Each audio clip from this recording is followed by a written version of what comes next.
السلام علیکم جی ناظرین، میں ہوں حکیم محمد باسط اور میں امید کرتا ہوں کہ آپ سبھی لوگ خیریت سے ہوں گے۔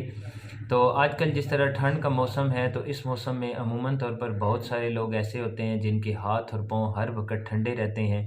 بہت زیادہ تکلیف ہوتی ہے۔ کچھ لوگ ایسے ہوتے ہیں جن کے ہاتھ اور پاؤں کی جو انگلیاں ہیں ان پہ سویلنگ ہو جاتی ہے۔ تو اس کی جو وجوہات ہیں وہ چند ایک ہو سکتی ہیں، جس طرح بلڈ پریشر کا لو ہونا، خون کا پتلا ہونا، جگر کے اندر حرارت کی کمی ہونا، اور بعض اوقات بلڈ سرکولیشن جو ہے وہ بھی اس کی وجہ بن سکتی ہے، یعنی کہ بلڈ سرکولیشن کا پراپر نہ ہونا۔ تو خدا نخواستہ اگر آپ اس طرح کی بیماری میں مبتلا ہوتے ہیں تو اس میں سب سے پہلے آپ نے یہ کرنا ہے کہ اگر آپ کے ہاتھ اور پاؤں کی انگلیوں پہ سویلنگ ہے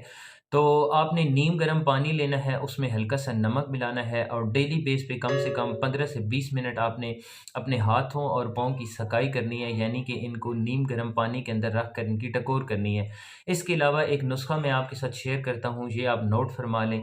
بہت اچھا ہے، انشاءاللہ 15 سے 20 دن کے اندر آپ کی یہ جو بیماری ہے یہ بالکل ختم ہو جائے گی۔ اس میں لونگ ہے، دار چینی ہے اور جائفل ہے، یہ تینوں چیزیں آپ کو کسی بھی پنسار یا حکیم کی دکان سے مل جائیں گی۔ یہ آپ نے لے کر ان کا باریک پاؤڈر بنانا ہے، اور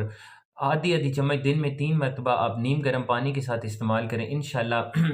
15 سے 20 دن کے اندر آپ کی یہ بیماری ختم ہو جائے گی۔ تو اس کے ساتھ ساتھ آپ کھانے میں گرم چیزیں یوز کریں، اگر آپ کو بی پی کا مسئلہ نہیں ہے تو ایک بوائل انڈا ڈیلی بیس پہ یوز کریں۔ اس کے علاوہ کالے چنے استعمال کریں، اور نیم گرم پانی میں شہد ملا کر یہ بھی آپ استعمال کر سکتے ہیں، یہ بھی اس مرض کے لیے بہت اچھا ہے، کیونکہ اس سے بلڈ سرکولیشن اچھی ہوتی ہے، یہ قوت مدافعت کو بہتر بناتا ہے، اور سب سے بڑھ کر آپ کی باڈی کو گرم رکھتا ہے۔ تو یہ ساری چیزیں آپ یوز کر سکتے ہیں، اور ساتھ میں یہ نسخہ استعمال کریں، اس سے انشاءاللہ آپ کو بہت زیادہ فائدہ ہوگا۔ ویڈیو دیکھنے کا بہت ہی شکریہ، دعاؤں میں یاد رکھیے، اللہ حافظ۔